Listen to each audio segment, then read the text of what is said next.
temanya menyangkut energi, maka saya datang. Tapi di samping itu saya ingin menyampaikan, ada alasan yang sangat fundamental bagi pribadi saya sebagai Ketua Umum Partai Golkar. Jadi ternyata dalam sejarah Partai Golkar itu didirikan oleh Sekber. Tapi Sekber itu didirikan oleh 97 organisasi. 97 organisasi itu ada 10 organisasi pemuda dan mahasiswa. Di dalam 10 organisasi pemuda dan mahasiswa itu ada 3 organisasi di bawah Muhammadiyah. Ada satu adalah PP Muhammadiyah oleh Lukman Harun.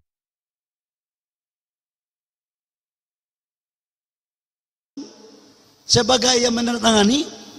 Yang kedua adalah IMM. Yang ketiga adalah Ikatan Pelajar Muhammadiyah. Ini alasan fundamental kenapa saya harus datang di dalam forum yang terhormat ini. Pak Wakil Wali Kota yang saya hormati, mohon maaf, bajunya udah merah tapi bukan IMM kelihatannya. PSI-nya masih melekat kelihatannya.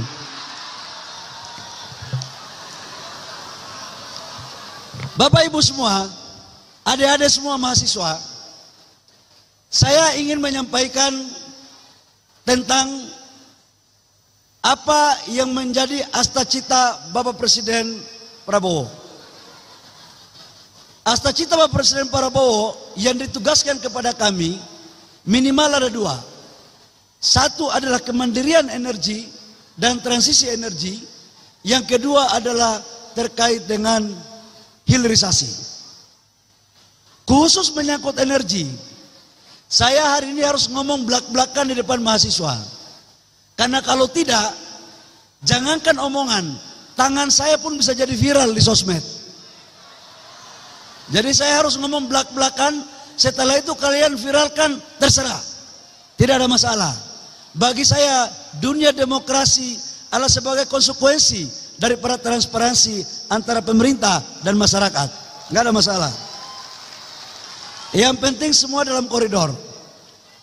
Bapak Ibu semua, adik-adik semua, Indonesia pada tahun 96-97 kita pernah menjadi negara yang disegani oleh dunia, khususnya di Asia.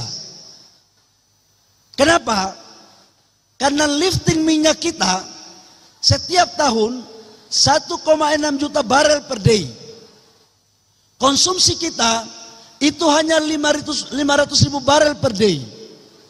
Kita ekspor kurang lebih sekitar 1 juta barel per day.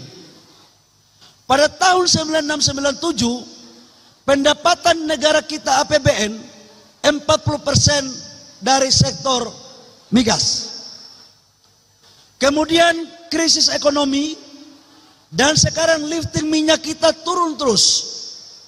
Sejak pasca reformasi tidak pernah lifting minyak kita sampai target APBN.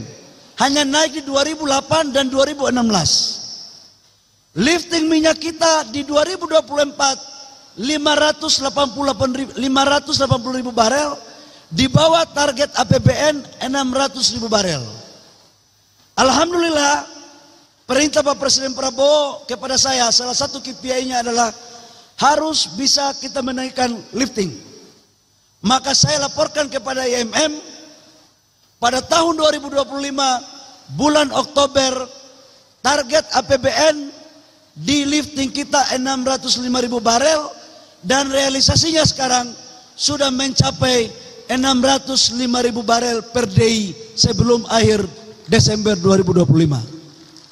Jadi ini target APBN kita udah tercapai. Masalahnya adalah ada yang terganggu. Impor kita, adik-adik teman-teman mahasiswa, impor kita untuk solar, konsumsi solar kita itu 34 juta ton per tahun. Sekarang kita blending antara B10 sampai B40. Impor kita sekarang tinggal 4,9 juta barel per tahun. Di 2025 kita dorong menjadi B50. B50 ini campuran dari CPO ke etanol. Nah, kemudian kita dorong lagi untuk bensin, kita bikin S10. Supaya campurannya adalah etanol. Nah, saya mau jelaskan ini. Nggak apa-apa, Om suka kalau kalian agak sedikit gimana-gimana gitu. Biar kalian tidak dengar di sosmed apa itu etanol.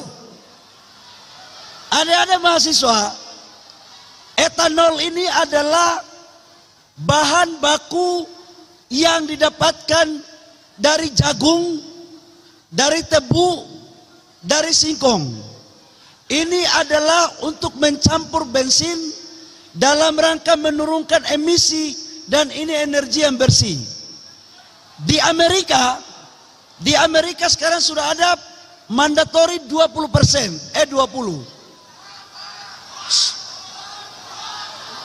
Nanti kita lihat, ada slide-nya, bikin slide-nya coba. Kemudian di Brasil itu sudah ada B30 dan B85. Di India sudah ada B10. Di Thailand sudah mandatory B20. Yang mengatakan hoax ini adalah orang-orang yang tidak ingin untuk kuota impornya dipangkas untuk menuju kedaulatan negara. Saya bisa bertarung Bapak Ibu semua. Saya sengaja membawa ini dalam ruang publik sebagai ruang diskursus. Saya mantan aktivis dan tidak pernah mundur untuk melakukan perdebatan-perdebatan intelektual yang konstruktif. Saya ingin mengatakan ini kenapa? Karena yang melakukan penemuan ini bukan hanya ahli minyak dari Indonesia, dari hampir semua negara. Kalau kita campur ini dengan etanol, maka kuota impor bensin yang selama ini diambil alih oleh importir, maka berlahan-lahan importir kita kurangi, maka ruang pekerjaan mereka berkurang, dan mereka tidak ingin agar Indonesia mengurangi impor, dan kita impor dan impor terus. Ini tujuannya. Saya juga meminta kepada mahasiswa Cipayung Place, silakan bikin diskusi. Saya datang untuk kita bisa beradu argumentasi. Mau dari jam 7 pagi sampai jam 7 pagi pun, sebagai mantan aktivis saya siap untuk berdiskusi dengan kalian. Yang penting punya data, nggak ada masalah. Saya juga dulu waktu mahasiswa, gubernur, menteri pidato, waktu itu saya sering protes di depan publik. Jadi adik-adik saya, kalian kritik itu gizi bagi saya. Bukan saya membenci kalian. Kalian adalah bagian daripada kebesaran saya semua.